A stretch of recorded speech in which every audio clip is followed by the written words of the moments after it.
Hello everyone, welcome to my channel Indian mom in Canada. Neha, कैसे हैं आप सब? उम्मीद करती हूँ आप सब बहुत अच्छे होंगे। मैं भी बहुत अच्छी हूँ।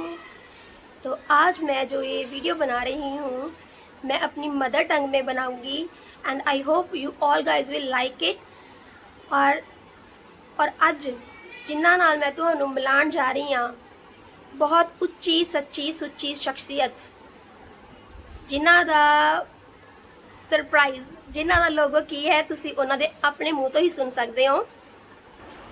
हाँ जी, मेरा काम ही मेरी पहचान।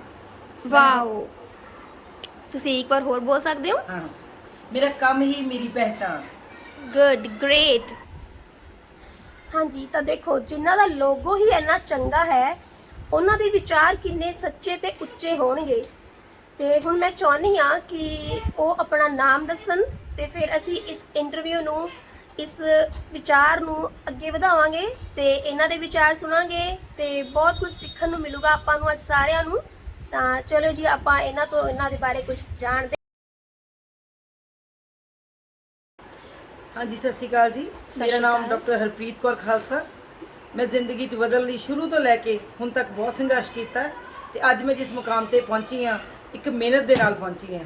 ਮੇਰਾ ਜਨਮ ਲੁਧਿਆਣੇ ਸ਼ਹਿਰ ਵਿੱਚ ਹੋਇਆ ਤੇ ਮੇਰੀ ਜਿਹੜੀ ਮੁੱਢਲੀ ਵਿੱਦਿਆ ਹੈਗੀ ਆ, ਐਜੂਕੇਸ਼ਨ ਹੈਗੀ ਆ, ਉਹ ਪੰਜਾਬ ਯੂਨੀਵਰਸਿਟੀ ਜਿਹੜੀ ਹੈਗੀ ਐਗਰੀਕਲਚਰ ਯੂਨੀਵਰਸਿਟੀ ਤੋਂ ਮੈਂ +2 ਤੱਕ ਪੜ੍ਹੀ ਹਾਂ ਜੀ। ਇਸ ਤੋਂ ਬਾਅਦ ਮੈਂ BA ਕੀਤੀ ਆ, MA ਕੀਤੀ ਆ, MPhil ਕੀਤੀ ਆ ਤੇ PhD ਮੈਂ ਲੰਡਨ ਤੋਂ ਕੀਤੀ ਹੈ। ਇੱਥੇ ਮੈਂ ਦੱਸ ਦੇਣਾ ਚਾਹਾਂਗੀ ਕਿ ਜਿਹੜਾ ਸਕੂਲ ਟਾਈਮ ਤੋਂ ਹੀ ਮੇਰੀਆਂ ਪ੍ਰਾਪਤੀਆਂ ਸ਼ੁਰੂ ਹੋ ਗਈਆਂ। ਜਦੋਂ ਮੈਂ 5th ਕਲਾਸ ਵਿੱਚ ਸੀ, ਉਸ ਵੇਲੇ ਤੋਂ ਲੈ ਕੇ ਮੈਂ 12ਵੀਂ ਜਮਾਤ ਤੱਕ ਮੇਰੇ ਕੋਲ ਇੰਨੇ ਮੈਡਲ, ਇੰਨੇ ਸਰਟੀਫਿਕੇਟ ਨੇ, ਕਿਉਂਕਿ ਮੈਂ ਸ਼ੁਰੂ ਤੋਂ ਹੀ ਹਰ ਇੱਕ ਫੀਲਡ ਨੂੰ ਛੋਇਆ। ਜਿਸ ਤਰ੍ਹਾਂ ਮੈਂ 100, 200, 400, 800 relay race, long jump, high jump, hockey, handball, ਜਿਹੜੀ ਵੀ ਮੇਰੇ ਕੋਲ ਗੇਮ ਸੀ ਮੈਂ ਉਸ ਨੂੰ ਖੇਲਿਆ ਤੇ ਉਸ ਨੂੰ ਜਿੱਤਿਆ। ਸੋ ਇਸ ਤੋਂ ਇਲਾਵਾ ਸਕੂਲ ਵਿੱਚ ਕੋਈ ਵੀ ਐਕਟੀਵਿਟੀ ਹੁੰਦੀ ਸੀ, ਜਿਸ ਤਰ੍ਹਾਂ ਖੋ ਖੋ ਖੇਡਣਾ, ਜਿਸ ਤਰ੍ਹਾਂ ਸੱਭਿਆਚਾਰ ਦਾ ਕੋਈ ਪ੍ਰੋਗਰਾਮ ਹੋਣਾ, ਜਿਸ ਤਰ੍ਹਾਂ NCC ਦਾ ਹੋਣਾ, ਜਿਸ ਤਰ੍ਹਾਂ ਗਰਲ ਗਾਈਡ ਦਾ ਹੋਣਾ, ਯੂਥ ਜਿਹੜੇ ਲੱਗਦੇ ਨੇ, ਕੈਂਪ ਲੱਗਦੇ ਨੇ, ਮੈਂ ਕਦੇ ਵੀ ਕੋਈ ਜਗ੍ਹਾ ਨਹੀਂ ਛੱਡੀ। ਹਾਂਜੀ, ਜਿਵੇਂ ਤੁਹਾਨੂੰ ਸਾਰਿਆਂ ਨੂੰ ਪਤਾ ਹੀ ਹੈ, ਮੈਂ ਇੱਕ ਯੂਟਿਊਬਰ ਹੋਣ ਦੇ ਨਾਲ ਨਾਲ ਇੱਕ ਮਦਰ ਵੀ ਹਾਂ ਤੇ ਇਹ ਹੈ ਅਨਾਇਆ। ਤੁਸੀਂ ਸਾਰੇ ਅਨਾਇਆ ਨੂੰ ਜਾਣਦੇ ਹੀ ਹੋ ਐਂਡ ਇਹ ਮੈਨੂੰ ਕਹਿੰਦੀ ਕਿ ਮੰਮਾ ਮੈਨੂੰ ਗੋਦੀ 'ਚ ਹੀ ਰੱਖੋ। ਇਹ ਵੀ ਆਪਣਾ ਕੰਮ ਜਾਰੀ ਰੱਖ ਰਹੀ ਹੈ। ਮੇਰੇ ਤੋਂ ਹੁਣੇ ਤੋਂ ਹੀ ਟ੍ਰੇਨਿੰਗ ਲੈਣੀ ਸ਼ੁਰੂ ਕਰ ਦਿੱਤੀ ਇਸਨੇ, ਹੈ ਨਾ ਅਨਾਇਆ? ਹੈ ਨਾ? ਨਾਓ ਸ਼ੀ ਇਜ਼ ਹੈਪੀ।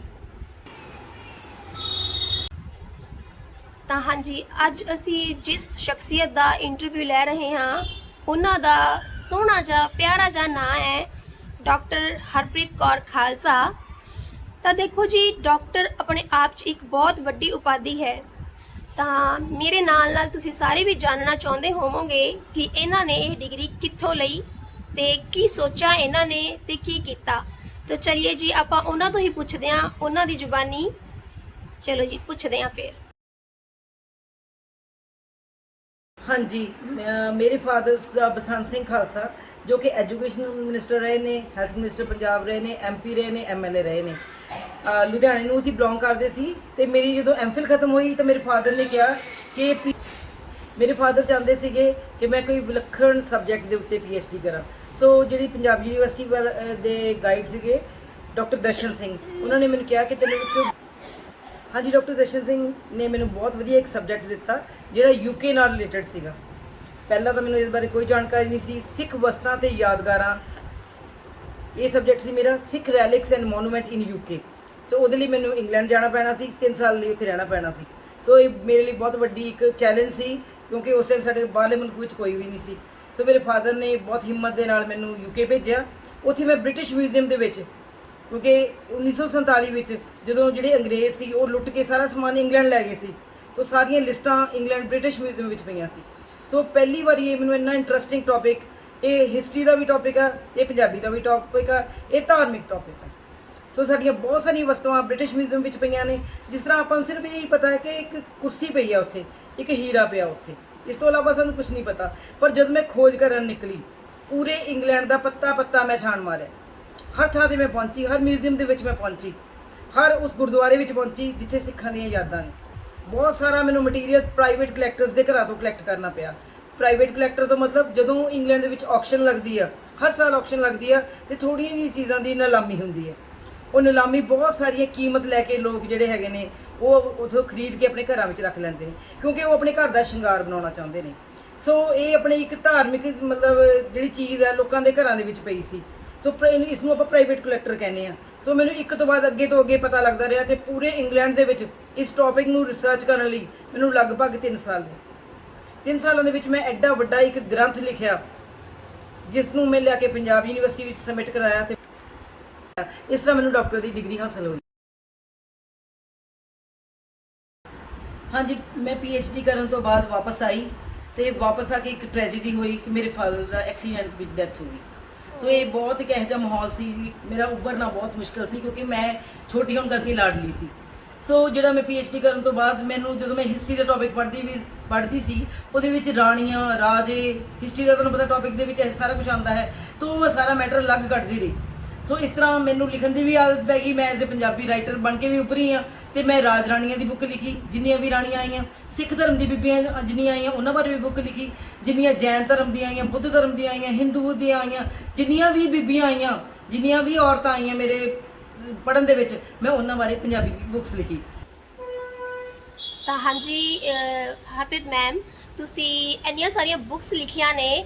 ਸੌਰੀ ਮੈਂ ਤੁਹਾਨੂੰ ਇੱਥੇ ਪੌਜ਼ ਕੀਤਾ, ਬਟ ਮੇਰੇ ਮਨ 'ਚ ਇੱਕ ਕਿਊਰੀਓਸਿਟੀ ਪੈਦਾ ਹੋਈ ਕਿ ਤੁਸੀਂ ਇੰਨੀਆਂ ਬੁੱਕਸ ਲਿਖੀਆਂ ਨੇ, ਤਾਂ ਤੁਸੀਂ ਪਲੀਜ਼ ਸਾਨੂੰ ਦੱਸ ਸਕਦੇ ਹੋ, ਸਾਡੇ ਦਰਸ਼ਕਾਂ ਨੂੰ ਦੱਸ ਸਕਦੇ ਹੋ ਕਿ ਤੁਸੀਂ ਟੋਟਲ ਕਿੰਨੀਆਂ ਬੁੱਕਸ ਲਿਖੀਆਂ ਤੇ ਉਹ ਕਿਹੜੀ ਭਾਸ਼ਾਵਾਂ ਵਿੱਚ ਸੇ, ਤੇ ਅਸੀਂ ਇਹਨਾਂ ਬੁੱਕਸ ਨੂੰ ਕਿੱਥੋਂ ਲੈ ਸਕਦੇ ਹਾਂ ਤਾਂ ਕਿ ਅਸੀਂ ਵੀ ਕੁਝ ਨੌਲੇਜ ਗੇਨ ਕਰ ਸਕੀਏ।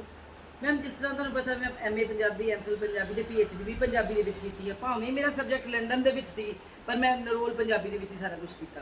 ਸੋ ਜਿਹੜੀ ਮੇਰੇ ਬੁੱਕਸ ਕੀਤੀਆਂ ਨੇ ਉਹ ਦਿੱਲੀ ਜਿਹੜੇ ਹੈਗੇ ਆ ਉਹਦੇ ਥਰੂ ਛਪਵਾ ਕੇ ਪਬਲਿਸ਼ਰ ਜਿਹੜੇ ਦਿੱਲੀ ਦੇ ਸੀਗੇ ਤੇ ਉਹ ਪੂਰੇ ਪੰਜਾਬ ਦੇ ਵਿੱਚ, ਇੰਡੀਆ ਵਿੱਚ ਜਿੱਥੇ ਵੀ ਫੈਲਾ ਸਕਦੇ ਸੀ ਉਹਨਾਂ ਨੇ ਫੈਲਾਈਆਂ। ਸੋ ਮੈਮ ਮੈਨੂੰ ਇੱਕ ਲਿਖਣ ਦੀ ਚੇਟਕ ਪੈਦਾ ਹੋ ਗਈ। ਮੈਂ ਆਰਟੀਕਲਸ ਲਿਖਣੇ ਸ਼ੁਰੂ ਕਰਤੇ ਅਖਬਾਰਾਂ ਦੇ ਵਿੱਚ। ਸੋ ਇੰਨਾ ਕੁ ਹੌਸਲਾ ਵੱਧ ਗਿਆ ਮੇਰਾ, ਮੈਂ ਰੇਡੀਓ ਟਾਕ ਕਰਨੇ ਸ਼ੁਰੂ ਕਰ ਦਿੱਤੇ। UK ਦੇ ਟੂਰ ਨੇ ਮੈਨੂੰ ਇੰਨਾ ਜ਼ਿਆਦਾ ਸਟਰੋਂਗ ਬਣਾਤਾ, ਕਿਉਂਕਿ ਰਾਤਾਂ ਨੂੰ ਇਕੱਲੀ ਤੁਰੇ ਫਿਰਨਾ, ਇਕੱਲੇ ਕਮਰਿਆਂ ਦੇ ਵਿੱਚ ਰਹਿਣਾ, ਇੱਕ ਗੁਰਦੁਆਰੇ ਤੋਂ ਦੂਜੇ ਗੁਰਦੁਆਰੇ ਜਾਣਾ, ਕਿੱਥੇ ਮੈਨਚੈਸਟਰ ਪੈਂਦਾ ਪਿਆ, ਕਿੱਥੇ ਸਾਊਥ ਹਾਲ ਪੈਂਦਾ ਪਿਆ, ਬਹੁਤ ਸੰਘਰਸ਼ ਮੈਂ ਕੀਤਾ। ਇਸ ਤੋਂ ਬਾਅਦ ਜਦੋਂ ਮੈਂ PhD ਡਿਗਰੀ ਕਰ ਲਈ, ਵਾਪਸ ਆਈ ਤੇ ਮੇਰੇ ਫਾਦਰ ਦੀ ਡੈਥ ਤੋਂ ਬਾਅਦ ਮੇਰਾ ਵਿਆਹ ਸੁਨਾਮ ਸੰਗਰੂਰ ਵਿਖੇ ਹੋਇਆ। ਹਸਬੈਂਡ ਮੇਰੇ ਡਾਕਟਰ ਨੇ ਮੈਮ। ਇਸ ਤੋਂ ਬਾਅਦ ਮੈਂ ਬੈਠੀ ਨਹੀਂ, ਟਿਕੀ ਨਹੀਂ, ਮੈਂ ਆਪਣੇ ਫਾਦਰ ਦੀ ਯਾਦ ਵਿੱਚ ਸਰਦਾਰ ਬਸੰਤ ਸਿੰਘ ਖਾਲਸਾ ਪਬਲਿਕ ਸਕੂਲ ਦਿੜਬੇ ਉਹਨਾਂ ਦੀ ਯਾਦ ਵਿੱਚ ਬਣਾਇਆ, ਜਿਹੜਾ ਕਿ ਟੋਟਲੀ ਚੈਰਿਟੀ ਸਕੂਲ ਹੈ। ਉਹਦੇ ਵਿੱਚ 250-300 ਬੱਚਾ ਮੈਮ ਫ੍ਰੀ ਪੜ੍ਹਦਾ। ਸੋ ਉਹਦੇ ਨਾਲ ਮੈਂ ਇਹ ਮਤਲਬ ਇੱਕ ਕਾਰਜ ਦੇ ਨਾਲ ਕਰਦੀ 4-4 5-5 ਕਾਰਜ ਕਰਦੀ ਸੀ ਮੈਮ। तो मैम मैं लुधियाने ਵਿੱਚ ਜਾ ਕੇ ਨਾ ਮੇਰੇ ਲਿੰਕ ਬਣੇ, ਲੋਕਾਂ ਨੇ ਮੈਨੂੰ ਐਪਰੀਸ਼ੀਏਟ ਕੀਤਾ, ਮੇਰਾ ਹੌਸਲਾ ਵਧਾਇਆ ਤੇ ਮੈਂ ਨਾ ਡਾਇਰੈਕਟਰੀ ਕੱਢਣੀ ਸ਼ੁਰੂ ਕਰ ਦਿੱਤੀ। ਲੁਧਿਆਣੇ ਦਾ ਚੱਪਾ ਛਾਣ ਕੇ ਮੈਂ 500 ਲੇਡੀਜ਼ ਦੀ ਇੰਟਰਵਿਊ ਕੀਤੀ। ਉਹ ਜੋ ਸਿਲੈਕਟਡ ਵੂਮਨਸ ਹਰ ਇੱਕ ਫੀਲਡ ਦੀਆਂ ਲੈ ਕੇ ਉਹਨਾਂ ਨੂੰ ਸਟੇਜ ਤੇ ਲਿਆਂਦਾ, ਉਹਨਾਂ ਨੂੰ ਮੈਂ ਪ੍ਰਮੋਟ ਕਰਨਾ ਚਾਹਿਆ। ਹਾਂਜੀ, ਤਾਂ ਸੌਰੀ ਤੁਹਾਨੂੰ ਮੈਂ ਇੱਥੇ ਰੋਕਦੀ ਹਾਂ ਤੇ ਮੇਰੇ ਮਨ ਦੇ ਵਿੱਚ ਇਹ ਇੱਕ ਕੁਐਸਚਨ ਆ ਰਿਹਾ ਹੈ ਕਿ ਤੁਸੀਂ ਇੰਨੇ ਕੰਮ ਕੀਤੇ, ਤਾਂ ਮੈਨੇ ਸੁਣਿਆ ਤੁਸੀਂ ਸੋਸ਼ਲ ਵਰਕ ਵੀ ਕਰਦੇ ਹੋ, ਤੇ ਸੋਸ਼ਲ ਵਰਕ ਵੀ ਕਰਦੇ ਹੋ, ਸਭ ਦੀ ਹੈਲਪ ਵੀ ਕਰਦੇ ਹੋ ਤੇ ਲਿਖਦੇ ਵੀ ਹੋ, ਸਕੂਲ ਵੀ ਖੋਲ੍ਹਿਆ ਹੋਇਆ ਹੈ ਤੇ ਤੁਸੀਂ ਖਿਡਾਰੀ ਵੀ ਰਹਿ ਚੁੱਕੇ ਹੋ ਨੈਸ਼ਨਲ ਲੈਵਲ ਤੱਕ ਦੇ। ਲਾਈਕ ਮੈਂ ਸ਼ਾਇਦ ਕੁਝ ਮਿਸ ਕਰ ਰਹੀ ਹੋਵਾਂ, ਬਟ ਲਾਈਕ ਤੁਸੀਂ ਇੰਨੀਆਂ ਅਚੀਵਮੈਂਟਸ ਲਿੱਤੀਆਂ ਨੇ, ਤਾਂ ਤੁਸੀਂ मैंने हुने रिसेंटली सुने कि तुसी टैलेंटेड वुमेन्स ਦੇ ਲਈ ਕੰਮ ਕਰ ਰਹੇ ਹੋ। ਹਾਂਜੀ ਮੈਂ ਮੇਰਾ ਲੋਗੋ ਟੈਲੈਂਟਡ ਵੂਮਨ ਹੈ, ਜਿੰਨੀਆਂ ਵੀ ਲੇਡੀਜ਼ ਦੇ ਵਿੱਚ ਟੈਲੈਂਟ ਆ ਮੈਂ ਉਸ ਨੂੰ ਸਮਾਜ ਦੇ ਮੂਹਰੇ ਲੈ ਕੇ ਆਉਂਦੀ ਹਾਂ। ਹਾਂਜੀ ਇੱਕ ਤਾਂ ਇੱਥੇ ਮੈਂ ਕਹਿਣਾ ਚਾਹਾਂਗੀ ਇਹ ਇੱਕ ਨਿਰੀ ਸੇਵਾ ਵਾ। ਮੈਂ ਲੇਡੀਜ਼ ਦੇ ਕੰਮ ਨੂੰ ਸਮਾਜ ਮੂਹਰੇ ਲਿਆਂਦਾ, ਡਾਇਰੈਕਟਰੀਜ਼ ਬਣਾਈਆਂ, ਉਹਨਾਂ ਨੂੰ ਸਟੇਜ ਤੇ ਲਿਆਂਦਾ, ਉਹਨਾਂ ਨੂੰ ਇੰਟਰੋਡਿਊਸ ਕੀਤਾ, ਉਹਨਾਂ ਬਾਰੇ ਬੁੱਕਸ ਲਿਖੀਆਂ। ਤੇ ਅੱਜ ਵੀ ਮੈਂ ਰੁਕੀ ਨਹੀਂ, ਮੈਂ ਉਦਮੀ ਨਾਰੀਆਂ ਉੱਤੇ ਮੈਮ ਕੰਮ ਕਰਦੀ ਹਾਂ। ਉਦਮੀ ਨਾਰੀਆਂ ਜਿਹੜੀਆਂ ਔਰਤਾਂ ਘਰਾਂ 'ਚ ਬੈਠੀਆਂ ਕੰਮ ਕਰ ਰਹੀਆਂ ਪਰ ਸਮਾਜ ਨੇ ਉਹਨਾਂ ਨੂੰ ਅਣਗੌਲਾ ਕੀਤਾ ਹੋਇਆ। ਸੋ ਉਹਨਾਂ ਦੇ ਕੰਮ ਦੇ ਇੰਟਰਵਿਊ ਲੈਂਦੀ ਹਾਂ, ਉਹਨੂੰ ਫੇਸਬੁੱਕ ਤੇ ਪਾਉਂਦੀ ਹਾਂ, ਉਹਨੂੰ ਇੰਸਟਾਗ੍ਰਾਮ ਦੇ ਉੱਤੇ ਪਾਉਂਦੀ ਹਾਂ, ਉਹਨੂੰ ਲੋਕਾਂ ਨੂੰ ਦੱਸਦੀ ਹਾਂ ਵੀ ਹਾਂਜੀ ਫਲਾਣੀ ਔਰਤ ਇਹ ਮਿਹਨਤ ਨਾਲ ਆਹ ਕੰਮ ਕਰ ਰਹੀ ਹੈ, ਆਪਣੇ ਬੱਚੇ ਪਾਲ ਰਹੀ ਹੈ। ਸੋ ਮੇਰਾ ਮੋਟਿਵ ਤੇ ਸਿਰਫ ਇੰਨਾ ਹੀ ਆ ਵੀ ਮੈਂ ਔਰਤ ਹੋਣ ਦੇ ਨਾਤੇ ਮੇਰੇ 'ਚ ਪਰਮਾਤਮਾ ਨੇ, ਮੈਂ ਸਾਰਾ ਕ੍ਰੈਡਿਟ ਵਾਹਿਗੁਰੂ ਨੂੰ ਦਿੰਦੀ ਹਾਂ ਕਿ ਉਹ ਮੈਨੂੰ 24 ਘੰਟੇ ਇਸ ਕੰਮ ਦੇ ਵਿੱਚ ਲਾਈ ਬੈਠਾ, ਸੇਵਾ ਦੇ ਵਿੱਚ।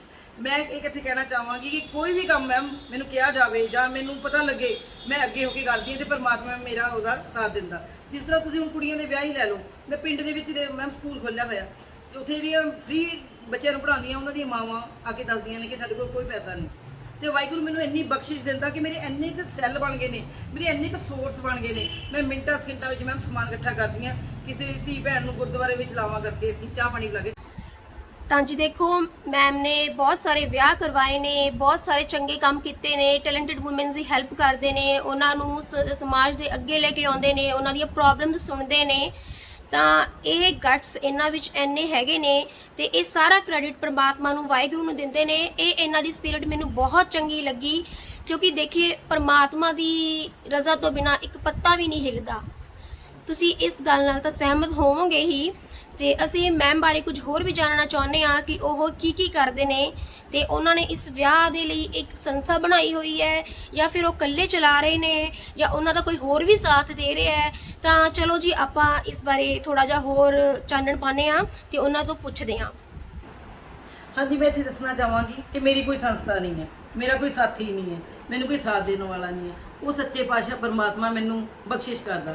ਮੈਂ ਆਪਣੇ ਆਪ ਨੂੰ ਵਿਲੱਖਣ ਮੰਨਦੀ ਹਾਂ। ਕਿਉਂ ਮੈਂ ਵਿਲੱਖਣ ਮੰਨਦੀ ਹਾਂ? ਕਿ ਮੇਰਾ ਘਰ, ਜਿਹੜਾ ਮੇਰਾ ਬਰਥ ਆ, ਇੱਕ ਮਿਨਿਸਟਰ ਦੇ ਘਰ ਹੋਇਆ।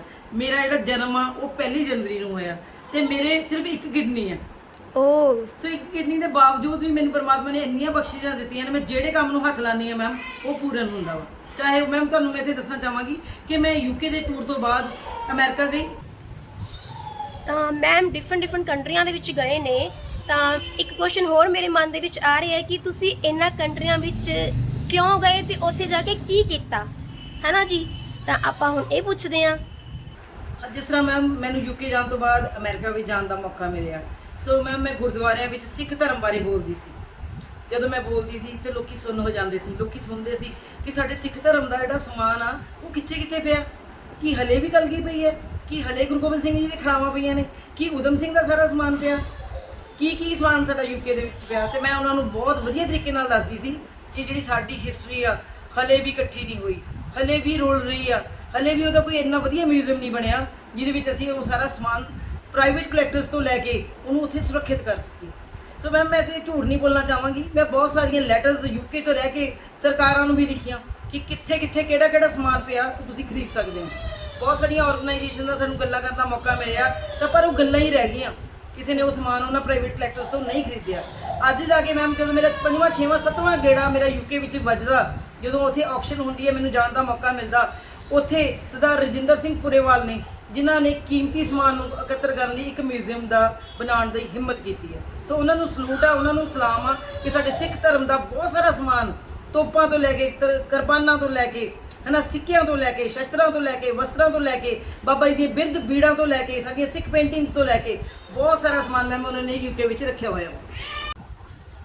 ਤੇ ਹੁਣ ਮੈਂ ਮੈਮ ਤੋਂ ਪੁੱਛਣਾ ਚਾਹੁੰਦੀ ਹਾਂ ਕਿ ਉਹਨਾਂ ਨੇ ਹੋਰ ਕਿਹੜੀ ਐਕਟੀਵਿਟੀਜ਼ ਦੇ ਵਿੱਚ ਪਾਰਟ ਲਿਆ, ਤੇ ਕੋਈ ਇੱਕ ਦਿਲ ਨੂੰ ਛੂ ਲੈਣ ਵਾਲੀ ਐਕਟੀਵਿਟੀ ਤੇ ਉਹ ਤੁਸੀਂ ਆਪਣੀ ਸਾਂਝੀ ਕਰਨਾ ਚਾਹੁੰਦੇ ਹੋ ਤਾਂ ਪਲੀਜ਼ ਸਾਡੇ ਸਾਰੇ ਦਰਸ਼ਕਾਂ ਨਾਲ ਸਾਂਝੀ ਕਰੋ। ਜਿਸ ਤਰ੍ਹਾਂ ਮੈਂ ਤੁਹਾਨੂੰ ਦੱਸਿਆ ਕਿ ਮੈਂ ਬਹੁਤ ਸਾਰੀ ਐਕਟੀਵਿਟੀਜ਼ ਕਰਦੀ ਹਾਂ। ਮੇਰਾ ਮੈਮ ਜਿਹੜਾ ਬਹੁਤ ਘੱਟ ਜਿਹੜੀ ਨੀਂਦ ਹੈ ਕਿ ਮੇਰੀ ਬਹੁਤ ਘੱਟ ਆ। ਸਾਰਾ ਟਾਈਮ ਮੇਰਾ ਕੰਪਿਊਟਰ ਵਾਂਗੂ ਦਿਮਾਗ ਚੱਲਦਾ ਰਹਿੰਦਾ ਕਿ ਮੈਂ ਕੀ ਕਰਾਂ। ਜਿਸ ਤਰ੍ਹਾਂ ਮੈਨੂੰ ਰਾਤ ਨੂੰ 11 ਵਜੇ ਵੀ ਯਾਦ ਆ ਜਾਏ, ਜਾਂ ਮੈਂ ਕੋਈ TV ਦੇਖ ਰਹੀ ਹਾਂ, ਕੋਈ ਆਈਟਮ ਬਣਦੀ ਦੇਖਦੀ ਹਾਂ ਨਾ, ਮੈਂ ਉਸ ਟਾਈਮ ਹੀ ਕੜਾਹੀ ਮੈਮ ਰੱਖ ਲੈਂਦੀ ਹਾਂ ਤੇ ਉਸੇ ਟਾਈਮ ਹੀ ਉਹ ਚੀਜ਼ ਨੂੰ ਪ੍ਰੈਕਟੀਕਲ ਕਰਕੇ ਦੇਖਦੀ ਹਾਂ। ਚਾਹੇ 1 ਵਜੇ ਚਾਹੇ 2 ਵਜੇ, ਉਹ ਮੈਂ ਜਿਹੜੀ ਗੱਲ ਠਾਣ ਲੈਂਦੀ ਹਾਂ ਤੇ ਉਹ ਮੈਂ ਕਰਕੇ ਹਟਦੀ ਹਾਂ। ਇਸ ਤੋਂ ਇਲਾਵਾ ਮੈਮ ਮੇਰੀ ਐਕਟੀਵਿਟੀਜ਼ ਨੇ, ਜਿਸ ਤਰ੍ਹਾਂ ਹੁਣ ਪਿੱਛੇ ਜੇ ਸਮਾਜ ਸੇਵਾ ਦੇ ਤੌਰ ਦੇ ਉੱਤੇ ਕਿਸਾਨੀ ਸੰਘਰਸ਼ ਚੱਲਿਆ ਸੀ, ਪੂਰਾ 1 ਸਾਲ ਚੱਲਿਆ। ਸੋ ਮੈਂ ਬਹੁਤ, ਮੈਨੂੰ ਖੁਸ਼ੀ ਆ, ਮਾਣ ਮਹਿਸੂਸ ਹੁੰਦਾ ਕਿ 365 ਦਿਨ ਮੇਰੀ ਹਾਜ਼ਰੀ ਕਿਸਾਨ ਵੀਰਾਂ ਦੇ ਨਾਲ ਸੀ। ਤੇ ਅਸੀਂ ਜਿੱਤ ਹਾਸਲ ਜਦ ਤੱਕ ਨਹੀਂ ਕੀਤੀ, ਮੈਂ ਜਿੰਨਾ ਕੁ ਹੀ ਆਪਣਾ ਤਿਲ ਫੁਲ ਸੇਵਾ ਕਰ ਸਕਦੀ ਸੀ ਮੈਂ ਕੀਤੀ। ਉਹਦੇ ਵਿੱਚ ਮੈਂ ਗੁਲਗੁਲੇ ਬਣਾ ਕੇ ਲੈ ਕੇ ਜਾਣਾ, ਉਹਦੇ ਵਿੱਚ ਮੈਂ ਆਪਣੀਆਂ ਜਲੇਬੀਆਂ ਬਣਾ ਕੇ ਲੈ ਕੇ ਜਾਣਾ। ਕੁਝ ਵੀ ਮੈਨੂੰ ਉਹ ਸੇਵਾ ਲਾਉਂਦੇ, ਮੈਨੂੰ ਮਫਨ ਕਹਿੰਦੇ, ਮੈਨੂੰ ਕੇਕ ਕਹਿੰਦੇ, ਕੁਝ ਵੀ ਮੈਨੂੰ ਉਹ ਕਹਿੰਦੇ। ਤੇ ਮੇਰਾ ਹੁੰਦਾ ਸੀ ਕਿ ਮੇਰਾ ਫਰਜ਼ ਆ, ਉਹ ਮੇਰੇ ਬਜ਼ੁਰਗ ਨੇ, ਮੇਰੇ ਭਰਾ ਨੇ, ਮੇਰੇ ਮਾਪੇ ਵਰਗੇ ਨੇ, ਤੇ ਮੈਂ ਇਹ ਪੂਰੇ 1 ਸਾਲ ਇਹ ਸੇਵਾ ਨਿਭਾਈ। ਇਸ ਤੋਂ ਇਲਾਵਾ ਮੈਨੂੰ ਖਾਣ ਪੀਣ ਦਾ ਬਹੁਤ ਸ਼ੌਕ ਵੀ ਹੈ, ਖੁਦ ਵੀ ਬਹੁਤ ਖਾਂਦੀ ਹਾਂ ਤੇ ਮੈਨੂੰ ਇਹ ਹੁੰਦਾ ਵੀ ਦੂਜੇ ਨੂੰ ਵੀ ਖਵਾ ਕੇ ਇਹਦੀ ਰੂਹ ਖੁਸ਼ ਕਰਾਂ। ਸੋ ਜਿੰਨੀਆਂ ਵੀ ਮੈਂ ਇੰਟਰਵਿਊਜ਼ ਕੀਤੀਆਂ ਆਪਣੇ ਘਰ ਵਿੱਚ, ਚਾਹੇ ਮੈਂ 150 ਲੇਡੀਜ਼ ਆਪਣੇ ਘਰ ਬੁਲਾਈ ਆ, ਹਰ ਡਿਸ਼ ਮੈਂ ਆਪਣੇ ਘਰ ਆਪ ਬਣਾਈ ਆ। ਉਹਦੇ ਬਾਰੇ ਮੈਂ ਉਹਦੀ ਰੈਸਪੀ ਵੀ ਉਹ ਲੇਡੀ ਨਾਲ ਸ਼ੇਅਰ ਕੀਤੀ ਆ। ਸੋ ਮੈਨੂੰ ਖਾਣ ਬਣਾਉਣ ਦਾ ਵੀ ਬਹੁਤ ਸ਼ੌਕ ਆ ਤੇ ਖਵਾਉਣ ਦਾ ਵੀ ਬਹੁਤ ਸ਼ੌਕ। ਆਪਾਂ ਵੱਖ-ਵੱਖ ਕੰਟਰੀਜ਼ ਦੀ ਗੱਲ ਕਰਦੇ ਸੀ। ਮੈਨੂੰ ਮੈਡਮ ਅਮਰੀਕਾ ਜਾਣ ਦਾ ਮੌਕਾ ਮਿਲਿਆ। ਉੱਥੇ ਜਿੰਨੇ ਵੀ ਗੁਰੂ ਘਰ ਵਿੱਚ ਸੀ, ਉੱਥੇ ਮੈਂ ਜਾ ਕੇ ਆਪਣਾ ਬੋਲੀ ਹਾਂ ਕਿ ਮੈਂ ਸਿੱਖ ਧਰਮ ਬਾਰੇ ਬੋਲਣਾ ਚਾਹੁੰਦੀ ਹਾਂ। ਚਾਹੇ ਉਹ ਵਿਸਾਖੀ ਦਾ ਮੌਕਾ ਸੀ, ਗੁਰੂ ਗੋਬਿੰਦ ਸਿੰਘ ਜੀ ਦਾ ਜਨਮ ਦਿਨ ਸੀ, ਗੁਰੂ ਨਾਨਕ ਦੇਵ ਜੀ ਦਾ ਜਨਮ ਦਿਨ ਸੀ। ਕਦੇ ਵੀ ਤੁਹਾਨੂੰ ਪਤਾ ਬਾਹਰਲੇ ਮੁਲਕਾਂ 'ਚ ਮੈਮ ਤਿਉਹਾਰ ਕਿੰਨੇ ਵਧੀਆ ਮਨਾਏ ਜਾਂਦੇ ਨੇ। ਸੋ ਮੈਂ ਆਪਣੇ ਪੱਖ ਨੂੰ ਗੁਰਦੁਆਰਿਆਂ ਵਿੱਚ ਪੇਸ਼ ਕੀਤਾ। ਸੋ ਬਹੁਤ ਸਾਰੇ ਉੱਥੇ ਦੇ ਮਿਊਜ਼ੀਅਮਾਂ ਨੂੰ ਵੀ ਕਵਰ ਕੀਤਾ। ਉੱਤਰੀ ਅਮਰੀਕਾ ਦਾ ਸਿੱਖ ਸੰਸਾਰ, ਉਹਦੀ ਬੁੱਕ ਮੈਮ ਮੈਂ ਲਿਖ ਰਹੀ ਹਾਂ। ਉਹਦੇ ਬਾਰੇ, ਅਮਰੀਕਾ ਦੇ ਬਾਰੇ ਵੀ ਲਿਖਦੀ ਹਾਂ। ਇਸ ਤੋਂ ਬਾਅਦ ਮੈਨੂੰ ਆਸਟ੍ਰੇਲੀਆ ਜਾਣ ਦਾ ਮੌਕਾ ਮਿਲਿਆ, ਉੱਥੇ ਵੀ ਗੁਰੂ ਘਰਾਂ ਵਿੱਚ ਬੋਲੀ ਮੈਮ। ਕੋਈ ਵੀ ਮੈਂ ਰੇਡੀਓ ਟਾਕ ਨਹੀਂ ਛੱਡੀ, ਕੋਈ ਵੀ ਮੈਂ ਟੀਵੀ ਟਾਕ ਨਹੀਂ ਛੱਡੀ। ਅਤੇ ਮੈਮ ਮੇਰੇ ਜਿਹੜੇ ਆਰਟੀਕਲ ਸੀ ਉੱਥੇ ਦੇ ਅਖਬਾਰਾਂ ਵਿੱਚ ਮੇਰੀਆਂ ਇੰਟਰਵਿਊਜ਼ ਆਈਆਂ। ਕਹਿਣ ਤੋਂ ਭਾਵ ਮੈਨੂੰ ਇਹਨਾਂ ਨੇ ਉਤਸ਼ਾਹਿਤ ਕੀਤਾ। ਅਤੇ ਉਦੋਂ ਦੀ ਚੱਲੀ ਹੋਈ ਮੈਮ, ਮੈਂ ਮੈਰਿਜ ਤੋਂ ਪਹਿਲਾਂ ਮੈਨੂੰ 25 ਸਾਲ 24 ਸਾਲ ਹੋ ਗਏ ਤੁਰਦੀ ਨੂੰ, ਅਤੇ ਅੱਜ ਤੱਕ ਮੇਰਾ ਸਫ਼ਰ ਇਹ ਕੰਟੀਨਿਊ ਆ।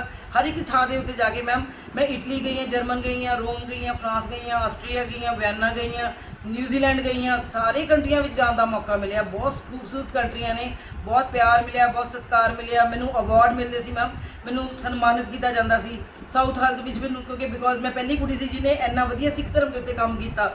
ਅਤੇ ਅਫਸੋਸ ਦੀ ਗੱਲ ਆ ਕਿ ਪੰਜਾਬ ਦੇ ਵਿੱਚ ਮੇਰੀ ਉਹ ਪਹਿਚਾਣ ਨਹੀਂ ਬਣ ਸਕੀ ਜਿੰਨੀ ਪਹਿਚਾਣ ਮੇਰੇ ਬਾਹਰਲੇ ਮੁਲਕਾਂ ਵਿੱਚ ਮੈਮ ਮੇਰੀ ਬਣੀ ਹੈ। ਹਾਂਜੀ, ਬੇਸ਼ੱਕ ਮੈਂ ਤੁਹਾਨੂੰ ਦੱਸ ਰਹੀ ਹਾਂ ਕਿ ਬਾਹਰਲੇ ਮੁਲਕਾਂ ਨੇ ਮੈਨੂੰ ਬਹੁਤ ਸਨਮਾਨਿਤ ਕੀਤਾ, ਪਰ ਮੈਂ ਆਪਣੀ ਪਹਿਚਾਣ ਨੂੰ ਭੁੱਲੀ ਨਹੀਂ। ਮੈਂ ਇੱਥੇ ਵੀ ਇੰਨੀ ਮਿਹਨਤ ਕੀਤੀ, ਇੱਥੇ ਬੁੱਕਸ ਲਿਖੀਆਂ, ਔਰਤ ਨੂੰ ਮੈਂ ਮੁੱਦਾ ਬਣਾਇਆ।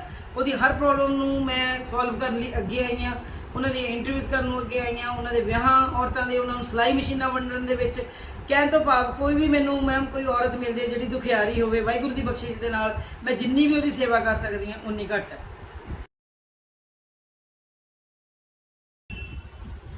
ਹਾਂਜੀ, ਤਾਂ ਜਿਵੇਂ ਡਾਕਟਰ ਹਰਪ੍ਰੀਤ ਖਾਲਸਾ ਮੈਮ ਨੇ ਕਿਹਾ ਕਿ ਉਹਨਾਂ ਨੂੰ ਕੁਕਿੰਗ ਦਾ ਬਹੁਤ ਸ਼ੌਂਕ ਹੈ, ਇਹਨਾਂ ਦੇ ਇਸ ਸ਼ੌਂਕ ਤੋਂ ਮੈਂ ਜਾਣੂ ਨਹੀਂ ਸੀ। ਤਾਂ ਮੈਨੂੰ ਲੱਗਦਾ ਹੈ ਕਿ ਮੈਂ ਇਹ ਚੀਜ਼ ਬਹੁਤ ਮਿਸ ਕੀਤੀ ਹੈ ਕਿ ਜੇ ਮੈਂ ਇਹਨਾਂ ਦੇ ਘਰ ਜਾ ਕੇ ਇਹਨਾਂ ਦਾ ਇੰਟਰਵਿਊ ਲੈਂਦੀ ਤਾਂ ਮੈਨੂੰ ਕੁਝ ਖਾਣ ਨੂੰ ਬਹੁਤ ਟੇਸਟੀ ਜਿਹੀ ਚੀਜ਼ ਮਿਲਣੀ ਸੀ। ਹਾਲਾਂਕਿ ਮੈਂ ਬਹੁਤ ਫੂਡੀ ਨਹੀਂ ਹੈਗੀ, ਇਹ ਤੁਹਾਨੂੰ ਸਾਰਿਆਂ ਨੂੰ ਪਤਾ ਹੈ, ਪਰ ਜੇ ਕੋਈ ਪਿਆਰ ਨਾਲ ਖਿਲਾਵੇ ਤਾਂ ਕਿਉਂ ਨਹੀਂ, ਹੈ ਨਾ ਜੀ। ਖਾਣ ਦਾ ਨਾਮ ਸੁਣ ਕੇ ਤਾਂ ਸਭ ਦੇ ਮੂੰਹ 'ਚ ਪਾਣੀ ਆ ਜਾਂਦਾ ਹੈ ਨਾ। ਤੇ ਕਹਿੰਦੇ ਨੇ ਪਹਿਲਾਂ ਪੇਟ ਪੂਜਾ ਫੇਰ ਕੰਮ ਦੂਜਾ, ਠੀਕ ਹੈ ਨਾ। ਕੌਣ ਮੇਰੀ ਇਸ ਗੱਲ ਨਾਲ ਸਹਿਮਤ ਹੈ ਮੈਨੂੰ ਕਮੈਂਟ ਕਰਕੇ ਜ਼ਰੂਰ ਦੱਸਿਓ।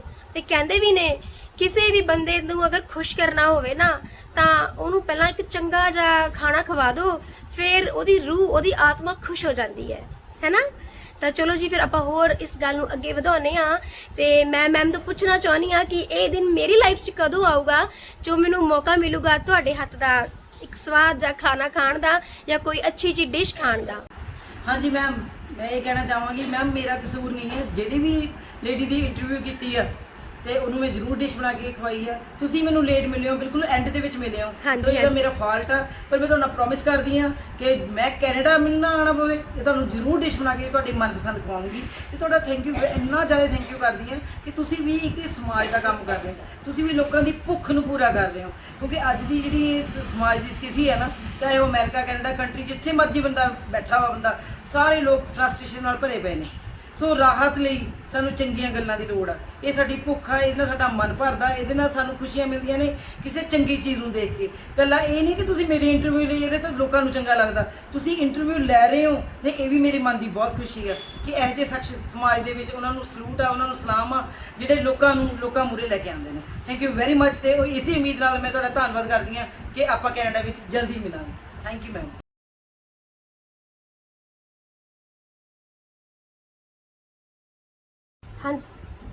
ਹਾਂਜੀ, ਤਾਂ ਹਰਪ੍ਰੀਤ ਮੈਮ ਸਾਡੇ ਕੋਲ ਆਏ, ਆਪਣਾ ਕੀਮਤੀ ਸਮਾਂ ਕੱਢ ਕੇ ਐਂਡ ਆਪਣੇ ਇੰਨੇ ਸੋਹਣੇ ਵਿਚਾਰ ਸਾਂਝੇ ਕੀਤੇ, ਆਪਣੀਆਂ ਅਚੀਵਮੈਂਟਸ ਬਾਰੇ ਦੱਸਿਆ ਤੇ ਉਹ ਉਦਮੀ ਨਾਰੀਆਂ ਲਈ ਅੱਜ ਦੇ ਟਾਈਮ ਵਿੱਚ ਕੀ ਕਰ ਰਹੇ ਨੇ ਉਹ ਸਭ ਕੁਝ ਸਾਨੂੰ ਦੱਸਿਆ। ਤੇ ਦੇਖੋ ਜੀ, ਇਹਨਾਂ ਸਾਰੀਆਂ ਗੱਲਾਂ ਨੂੰ ਸੁਣ ਕੇ ਆਪਣੇ ਅੰਦਰ ਵੀ ਇੱਕ ਕਹਿੰਦੇ ਨੇ ਜਵਾਲਾ ਪੈਦਾ ਹੋ ਜਾਂਦੀ ਹੈ ਕਿ ਅਸੀਂ ਵੀ ਕੁਝ ਕਰ ਸਕਦੇ ਹਾਂ, ਹੈ ਨਾ। ਕਿਉਂਕਿ ਦੇਖੋ, ਇਹ ਆਪਾਂ ਸਾਰੀ ਲੇਡੀਜ਼ ਕਹਿੰਦੇ ਨੇ ਕਿ ਆਪਣੇ ਅੰਦਰ ਇੰਨੀ ਤਾਕਤ ਹੁੰਦੀ ਹੈ ਨਾ, ਆਪਾਂ ਜੋ ਠਾਣ ਲਈਏ ਉਹ ਆਪਾਂ ਕਰਕੇ ਦਿਖਾ ਸਕਦੇ ਹਾਂ। ਕਿਉਂ ਮੈਮ, ਕਰ ਸਕਦੇ ਆ ਨਾ। ਬਿਲਕੁਲ ਮੈਮ, ਕਿਸੇ ਵੀ ਤੁਸੀਂ ਟੀਚਰ ਨੂੰ ਲਓ ਤੇ ਉਹਨੂੰ ਪੂਰਾ ਕਰੋ। ਸੋ ਮੈਂ ਲੇਡੀਜ਼ ਨੂੰ ਇਹ ਕਹਿਣਾ ਚਾਹੂੰਗੀ, ਹਿੰਮਤ ਨਹੀਂ ਹਾਰਨੀ ਚਾਹੀਦੀ ਯਾਰ। ਆਪਾਂ ਸਭ ਕੁਝ ਕਰ ਸਕਦੀਆਂ। ਕੁੜੀਆਂ ਕਿੱਥੇ ਨਹੀਂ ਪਹੁੰਚ ਗਈਆਂ ਤੁਸੀਂ ਦੇਖੋ। ਮੈਂ ਆਪਣੀ ਲਗਨ ਨੂੰ ਦੇਖ ਕੇ ਮੈਨੂੰ ਆਪਣੇ ਆਪ ਨੂੰ ਕੌਨਫੀਡੈਂਸ ਹੁੰਦਾ ਤੇ ਮੈਂ ਕਹਿੰਦੀ ਹਰ ਇੱਕ ਕੁੜੀ ਨੂੰ ਇਹੋ ਜਿਹਾ ਬਣਨਾ ਚਾਹੀਦਾ, ਸਮਾਜ ਦੇ ਅੱਗੇ ਆਉਣਾ ਚਾਹੀਦਾ, ਆਪਣਾ ਨਾਮ ਰੋਸ਼ਨ ਕਰਨਾ ਚਾਹੀਦਾ, ਆਪਣੇ ਮਾਂ-ਬਾਪ ਦਾ ਨਾਮ ਰੋਸ਼ਨ ਕਰਨਾ ਚਾਹੀਦਾ। ਅੱਜ ਮੈਨੂੰ ਜੋ ਪਹਿਚਾਣ ਹੈ ਮੇਰੇ ਪਿਤਾ ਸਰਦਾਰ ਬਸੰਤ ਸਿੰਘ ਖਾਲਸਾ ਦੀ ਵਜ੍ਹਾ ਕਰਕੇ ਆ। ਤਾਂ ਮੇਰਾ ਨਾਮ ਡਾਕਟਰ ਹਰਪ੍ਰੀਤ ਕੌਰ ਖਾਲਸਾ। ਜਦੋਂ ਮੈਂ ਪੁੱਛਦੀ ਹਾਂ ਤਾਂ ਲੋਕੀ ਗੱਲ ਕਰਦੇ ਕਿ ਖਾਲਸਾ ਜੀ ਦੀ ਬੇਟੀ ਹੈ। ਸੋ ਮੈਨੂੰ ਬਹੁਤ ਮਾਣ ਹੁੰਦਾ ਇਸ ਗੱਲ ਦਾ ਕਿ ਅਸੀਂ ਆਪਣੇ ਮਾਂ-ਬਾਪ ਦਾ ਨਾਮ ਰੋਸ਼ਨ ਕਰਦੇ ਹਾਂ। ਤੇ ਤੁਹਾਨੂੰ ਵੀ ਸਭ ਨੂੰ ਵੀ ਹੈ ਨਾ ਇਦਾਂ ਦੀ ਹਿੰਮਤ ਕਰਨੀ ਚਾਹੀਦੀ ਹੈ ਤੇ ਅੱਗੇ ਵਧਣਾ ਚਾਹੀਦਾ। ਹਾਂਜੀ, ਤਾਂ ਤੁਹਾਨੂੰ ਸਾਰਿਆਂ ਨੂੰ ਪਤਾ ਹੀ ਹੈ ਮੈਂ ਤੁਹਾਨੂੰ ਹਮੇਸ਼ਾ ਮੋਟੀਵੇਟ ਕਰਦੀ ਰਹਿੰਦੀ ਹਾਂ ਆਪਣੀਆਂ ਗੱਲਾਂ ਨਾਲ, ਆਪਣੀਆਂ ਥਾਟਸ ਨਾਲ, ਆਪਣੇ ਵਲੌਗਸ ਦੇ ਥਰੂ। ਤੁਹਾਨੂੰ ਕੁਝ ਨਾ ਕੁਝ ਸਿਖਾਉਂਦੀ ਰਹਿੰਦੀ ਹਾਂ ਤਾਂ ਕਿ ਆਪਾਂ ਡਰ ਕੇ ਬੈਠੀਏ ਨਾ, ਹਮੇਸ਼ਾ ਕੁਝ ਨਾ ਕੁਝ ਕਰਦੇ ਰਹੀਏ, ਹਮੇਸ਼ਾ ਕੁਝ ਨਾ ਕੁਝ ਡਿਫਰੈਂਟ ਕਰਨ ਦਾ ਸਾਡੇ ਅੰਦਰ ਜਜ਼ਬਾ ਹੋਣਾ ਚਾਹੀਦਾ ਹੈ। ਤੇ ਅੱਜ ਮੈਂ ਮੈਮ ਦਾ ਬਹੁਤ ਬਹੁਤ ਸ਼ੁਕਰੀਆ ਕਰਦੀ ਹਾਂ। ਮੈਨੂੰ ਲਫ਼ਜ਼ ਨਹੀਂ ਮਿਲ ਰਹੇ ਕਿ ਮੈਂ ਕਿਸ ਤਰ੍ਹਾਂ ਕਰਾਂ, ਬਟ ਮੈਨੂੰ ਇੰਨਾ ਚੰਗਾ ਲੱਗ ਰਿਹਾ ਹੈ ਕਿ ਮੈਂ ਇੱਕ ਇੰਨੀ ਵੱਡੀ ਸ਼ਖਸੀਅਤ ਨਾਲ ਮਿਲੀ। ਔਰ ਦੇਖੋ ਅਸੀਂ ਬਹੁਤ ਐਂਡ ਦੇ ਵਿੱਚ ਮਿਲੇ, ਹੁਣ ਐਂ ਲੱਗਦਾ ਕਿ ਸ਼ੁਰੂ 'ਚ ਕਿਉਂ ਨਹੀਂ ਮਿਲੇ ਸੀ। ਤਾਂ ਇਹ ਮਹੀਨਾ ਪੂਰਾ ਕੁਝ ਨਾ ਕੁਝ ਇੱਕ ਦੂਜੇ ਤੋਂ ਸਿੱਖਣਾ ਸੀ, ਸਿਖਾਉਣਾ ਸੀ ਤੇ ਹੋਰ ਵੀ ਬਹੁਤ ਸਾਰੀਆਂ ਗੱਲਾਂ ਸਾਂਝੀਆਂ ਕਰਨੀਆਂ ਸੀ। ਪਰ ਮੈਨੂੰ ਅੱਜ ਬਹੁਤ ਚੰਗਾ ਲੱਗਿਆ ਇਹ ਮੇਰੇ ਘਰ ਆਏ ਤੇ ਮੈਂ ਬਸ ਤਹਿ ਦਿਲ ਤੋਂ ਇਹਨਾਂ ਦਾ ਸ਼ੁਕਰੀਆ ਅਦਾ ਕਰਨਾ ਬਸ ਚਾਹੁੰਦੀ ਥੈਂਕ ਯੂ ਬੇਟਾ ਨੇਹਾ, ਤੇਰਾ ਪਰਮਾਤਮਾ ਤੈਨੂੰ ਬਹੁਤ ਸਾਰੀਆਂ ਖੁਸ਼ੀਆਂ ਦੇਵੇ, ਤੈਨੂੰ ਹੋਰ ਬਹੁਤ ਸਾਰੀ ਤਰੱਕੀ ਦੇਵੇ ਤੇ ਤੂੰ ਲੋਕਾਂ ਦਾ ਭਲਾ ਕਰਦੀ ਰਵੇਂ। ਇਸੇ ਤਰ੍ਹਾਂ ਤੁਹਾਡੀ ਜ਼ਿੰਦਗੀ, ਤੁਹਾਡਾ ਪਰਿਵਾਰ ਵਧਦਾ ਫੁੱਲਦਾ ਰਵੇ। Thank you very much dear. Thank you so much. Same here. See you in the next video. Till then, bye. Stay happy and healthy.